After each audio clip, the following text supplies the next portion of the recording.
Hello everyone, my name is Joanny and welcome to Love Qualified, a ministry that is dedicated to encouraging others to experience the sovereign love of the one true God who has qualified us to be his beloved ones.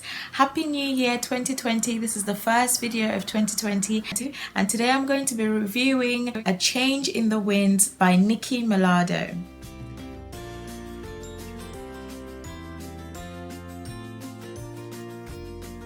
Now, Nikki is one of my very good writing friends here on YouTube. I first found out about her when she started commenting on some of my writing vlogs, and it's been quite a few years, I think. She's very nice. She's such a nice person. She was a Christian writer as well, and she sent me a copy of her book and I finished reading it over the Christmas break, so I thought I will come in here and review the book and tell you guys about it. And this is the book blurb.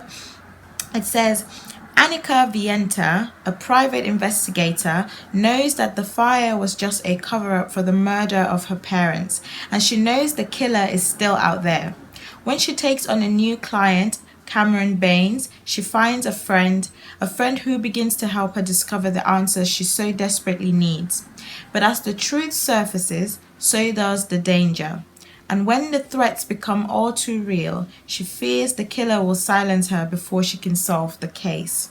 However, in order to find her heart's deepest need, Annika must first surrender to God, who is all our deepest need, whether we know it or not. Yeah, it is a Christian fiction mystery with a little bit of romance sprinkled in it. The initial thoughts from reading the first few chapters was I was completely invested in the main character's goal. So the whole motivation for her actions in the whole book, I was totally invested in that goal. She was an orphan. Her parents had been killed in a fire 3 years before the start of the story, the start of the book, and she was very sure that the fire was not an accident and that her parents were murdered, and she was trying to find the murderers. Her heart's deepest need, what drove her to do things, what drove her to wake up every morning really, was the fact that she was going to find the killers of her parents and get justice in the end. So that was what was really driving her. And so I like that we are put into her shoes and we're able to understand why she does the things that she does. Along the way, we're introduced to another character called Cameron Baines, who hires Annika as a private investigator because he's trying to find his parents, or his mom, his birth parents. So he was adopted when he was young, but he wanted to find his birth parents. So he comes and hires Annika as a private investigator. And so that's how the two characters meet. And somehow along the way, Cameron, and Annika become really good friends, and they start to try and solve this case, this mystery together, to try and find who the killers of Annika's parents were. I loved how Nikki, from the very beginning, the very first few chapters, she put it out there, the right pronunciation of the main character's name. So it is spelled Hanika, but I think it's pronounced Annika. So I think the H is silent. So I'm really happy that she did that, because I know for sure that at the very beginning I was, in my head, I was calling her Hanika, but that's not how you pronounce the name. And I also love the fact that her name relates to the title of the book. So Vienta, which is her surname, means wind in Spanish, and obviously the name of the book is called A Change in the Winds. And so I thought that was a really cool spin, or a really cool take, and yeah, I thought that was really nice. One of the things that I noticed early in the book was that when Cameron showed up in Annika's life and they started getting to know each other and just talk and be friends, and then she became really comfortable, and then she opened up to Cameron about the case, about he kind of was enlisted as her partner really, and he was helping her out to try and find clues that would lead to the murder, lead to the murderers. I did think that she opened up to him a little bit too soon. And the thing about mysteries in my head is every single person is is the culprit unless proven otherwise. And so I was thinking that because she's a private investigator, surely should be a bit more careful about people around, especially because she hadn't met Cameron before and he just turned up out of nowhere, hiring her. He was a pediatrician, so he was a doctor.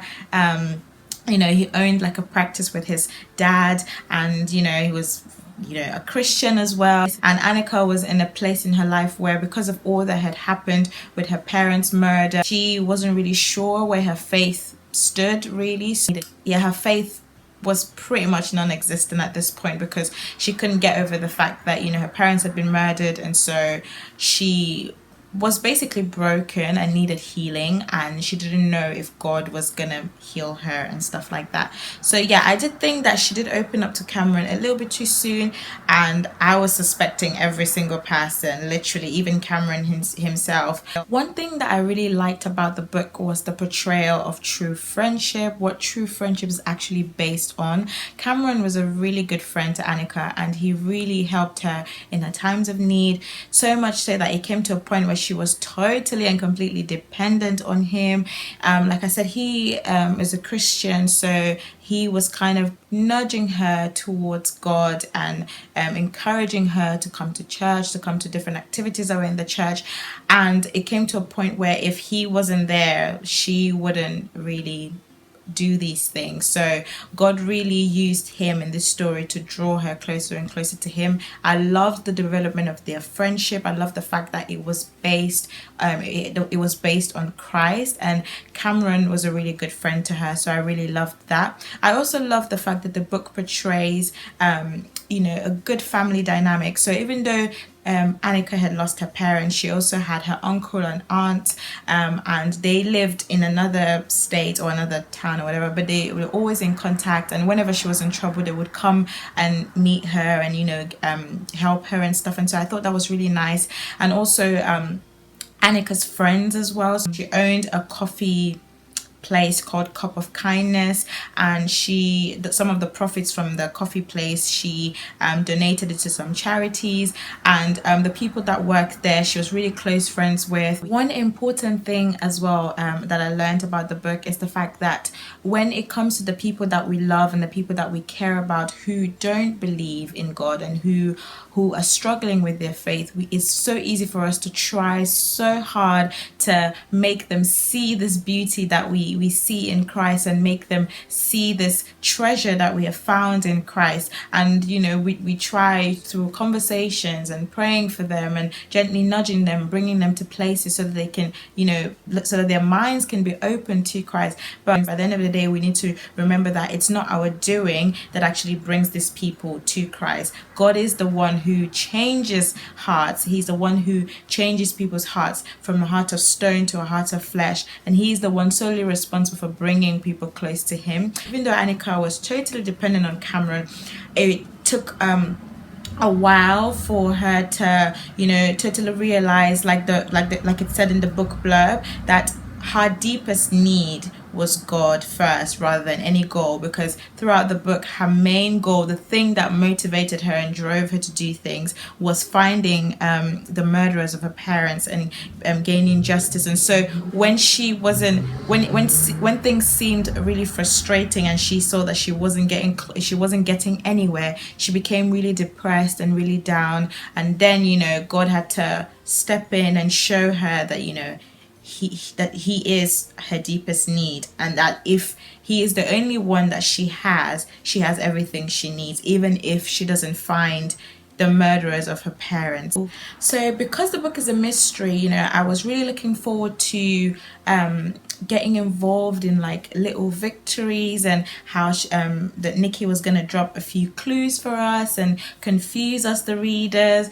I kind of had an idea from the beginning who the murderer might be. Nikki did a really good job with swaying our decision as the reader to see who the murderer was. But I think the person that was the murderer in the end was who I thought it was at the beginning. But so I really love the fact that Nikki did her best to create that suspense through all the different plots and twists and things that happen in the book. You know, I think she did a really good job. Me, I would have wanted more. So when I finished reading, I was like, oh my gosh, I would have wanted more, like more clues and more hints and more trying and failing, you know, and more ups and downs. I feel like if the book was a lot longer, then so if it was like if it was a lot longer, then she would have had more time to, you know, include more suspenses and more, and just trying to deceive the readers really, and trying to keep us guessing. I really loved Annika's character arc. You see a clear difference between how she was at the beginning of the story and how she was at the end of the story. It's quite funny because I know Nikki knows this. Nikki, if you're watching, you know this. Her character Annika has very strikingly, you know, baffling similarities with my own main character, one of the main characters for my book, the novel I'm writing. And I have two main characters. One of them is Tiana and the other one's Jaden. So Tiana and Annika have quite a few like similarities, and it's so like when I was reading it I was like, oh my god, I can't believe our books are so similar, even though it's completely different, you know, like genres and stuff. And but then you see it was just so baffling. I was like, I'd never read her book. I started writing my book since 2017 and she'd been working on this book for ages. But then you see how, you know, the characters are kind of similar, and the story, there's quite some themes that I explore that she explores in her book as well. Obviously the stories are completely different, but it's just to see these similarities. You see how it's, even though we have different stories to tell, it's the same spirit, you know, that inspires these stories, and God works like that, which is really amazing. And I just thought that was an amazing thing to discover. I also loved Cameron's character. I really loved his character. Like I said, I've already talked about how much of a good friend he was, and I know that we'd love to see you know, good friends being portrayed, good friendships being portrayed in books. I wish that we had seen a few of his flaws, because I know Annika did mention in the book that yeah, he had his own flaws, but he was a good friend. We didn't really experience what some of these flaws were, but I guess because he wasn't really a main character, he was just a supporting character, we didn't really dive deep into his character. So I think if it was a longer book, I would have loved for it to have a dual perspective, because I think Cameron's story was actually really had a lot of depth to it as well. So if Nikki would have wanted to explore it, you know, even more, we could have seen from Cameron's perspective. But who knows, because I know that Nikki is working on a sequel for this book, so who knows, I don't know if she's going to dive deep into Cameron's story in the second book. I don't know, but I think that if it was a lot longer, having Cameron's perspective as well would have added more depth to the story. I don't have a least favorite character. I usually have that one character in a book that I didn't really like, but I think all the characters in this book were okay. Even the antagonist, I wouldn't say I hated the antagonist. The characters were rounded, were distinct, and yeah, they were just lovable really, and I could relate to quite a few things that they were going through. So I didn't have a least favorite character. I loved all of them. Yeah, it was a really fun, fast, easy read. I loved every bit of it. There was sometimes where I could not put it down. It's definitely one of those books that you can read in one sitting because it's not very long. If you're looking for a short, easy to read Christian fiction mystery, which talks a lot about true friendships and about relationships and just, you know, a little bit of romance sprinkled in there, then I would really recommend A Change in the Winds by Nikki Mellado. Nikki is a wonderful person. She is just amazing. I really appreciate what she's doing, how God is using her, appreciate how God is using her in her ministries.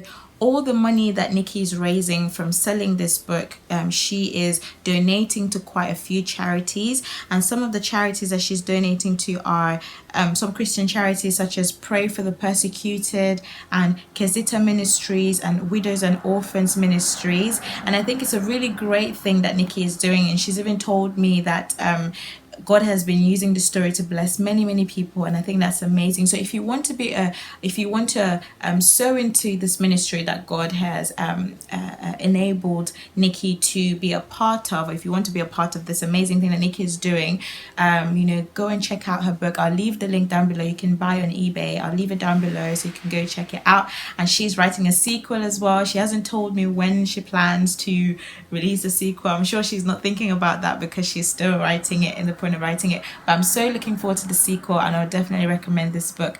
Thank you guys so much for watching, and I hope that you would check out this book, A Change in the Winds by Nikki Mellado. Again, thank you so much for watching. Have a lovely day and God bless. Bye.